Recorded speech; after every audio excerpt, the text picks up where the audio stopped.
This is Client Earth. It's an NGO which uses the law to try and have systemic change.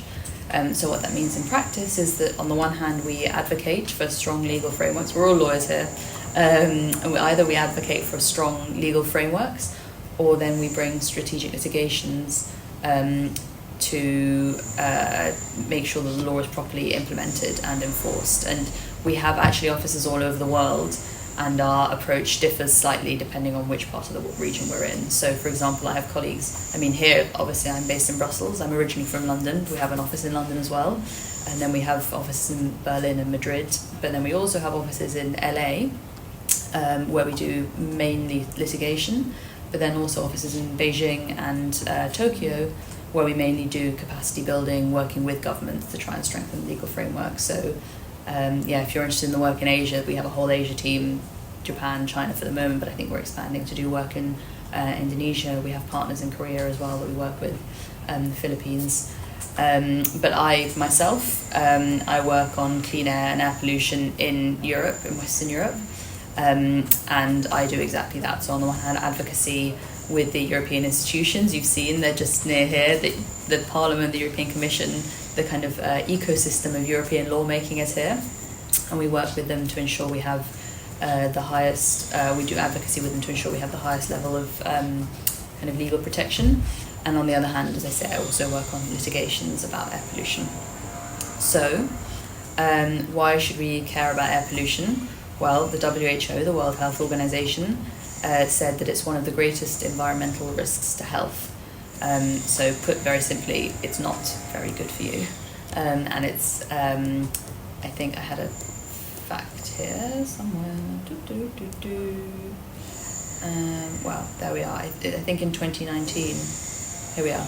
In 2019, 99% of the world population was living with, in places where the air was above what the WHO recommends. And in 2019, it's estimated to have caused 4.2 million premature deaths. So that's a lot of years of life lost as a result of air pollution. So as well as having economic consequences, that obviously has consequences on people's lives. And so it's an issue that needs to be addressed. If we take a step back, what do we mean when we talk about air pollution? Oh, this hasn't moved forward. I would say young people or any generation people would think this is not they might be like, oh, this is the air pollution, so we gotta do this, not like this. We're like, the government have some benefit. Okay. Some people who did this, people more focus on the benefit of our government policies. And they focus on air pollution instead of climate, or they focus on both?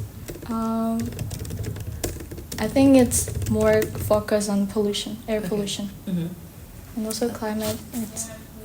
I think it's the same way this goes on. Yeah, definitely. I think what's really interesting though in the work here in Europe is to see which narratives, which explanations are more popular or people understand more.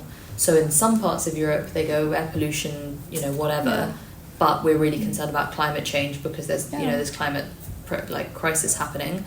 And other places they say, don't talk to me about climate, we don't care, la la la la la, but we're really worried about air pollution because air pollution is my children's health, my parents' health, I can breathe it when I'm in the street. So we see a difference in the approach, and so I'm curious about what is more popular in Seoul, what people talk about more.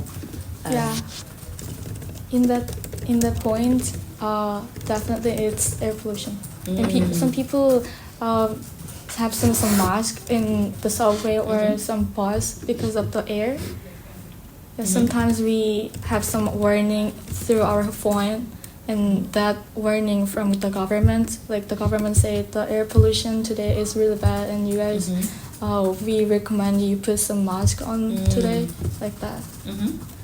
And no offense, it's kind of we're close to China, so and they also have some industry factories, so the air comes by That's interesting. Yeah. And do you have what is the culture like around cars? So an issue that we've seen, and we saw it in the Good Move backlash, is that people are really fond of their cars. They really like their cars. They really like having a car. It feels like their space. And so if there are progressive measures to try and take traffic out of the city, people get really angry because they say it's my car, I can drive it wherever I want. But because there's this real cultural relationship, particularly in Germany, in Italy, and in Belgium.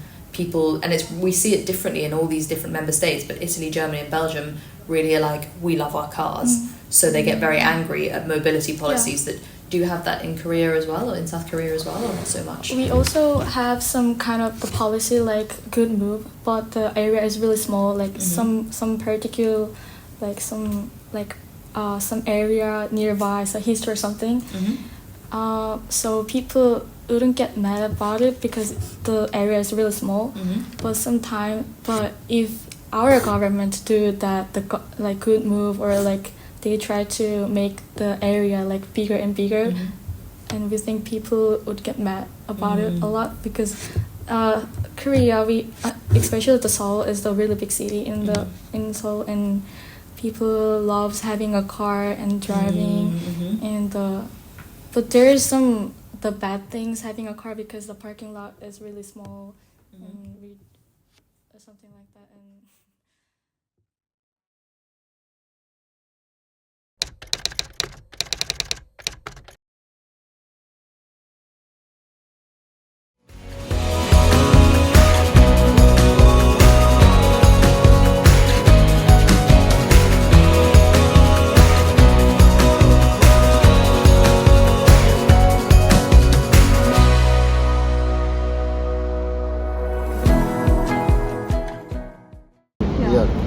what do you think about that? Mijn interview niet verder staan, dus wel dat. Mijn interview bezig. So the plan, the good move plan. I don't know a lot about it, but I'm not sure, but it's like a plan, and they want to make. They deleted lanes to make bicycle lanes, all kind of stuff. So the circulation is not good. Yeah, a lot of traffic. Yeah, it's a bit annoying as car users. It's good for people who go with a bike and an electric. What do you call that? Electric step? Electric scooter? Like the two-wheel, you know. So it's good for them, but like for people who use the car and that kind of stuff, it's not that good. But I understand the plan, like encouraging greener vehicles, public transportation, that kind of stuff. So yeah, but it has a good side and a bad side to it. Wouldn't you take a bicycle or walking or like other? A bicycle? Yeah. I live 12 kilometers from here. So with the bicycle, it would be, I would arrive very sweaty if I come with a bicycle. And it's much easier with the car. So. Hard to drive on the street like traffic or like kind of a stop. Could you repeat your question? Anything hard being to drive in here? Anything hard to? And you have a lot of small roads. There are not bicycle lanes everywhere, so people will go with a bike. They will sometimes have to drive like on the roads, and that's kind of dangerous sometimes. Also, the road quality is not very good. A lot of bumps and holes in the ground. What about using the public transportation? The problem is, for example, the public transportation in South Korea and Belgium is like very different. Because I think your buses and trains, they like very on time. You know, if there's written on a board like the train will come at 12 a.m., it will come at 12 a.m. In Belgium, if it says 12 a.m., it will come at 12:15. You know, so yeah, they're not always on time. So and also in Brussels, you only have like 4 metro lines. So it's not a lot. You can't go everywhere with it, so you have to use the bus. yeah, I know the good move. The bad move. Is it bad? Really? You think it's bad? Bad move. Because actually we are kind of interested in the police. Yeah. So we just came here to learn more about it. And you think it's bad? Because it's very hard to ride. You have always a motorcycle, bicycle. Because the government blocked the road. Yes.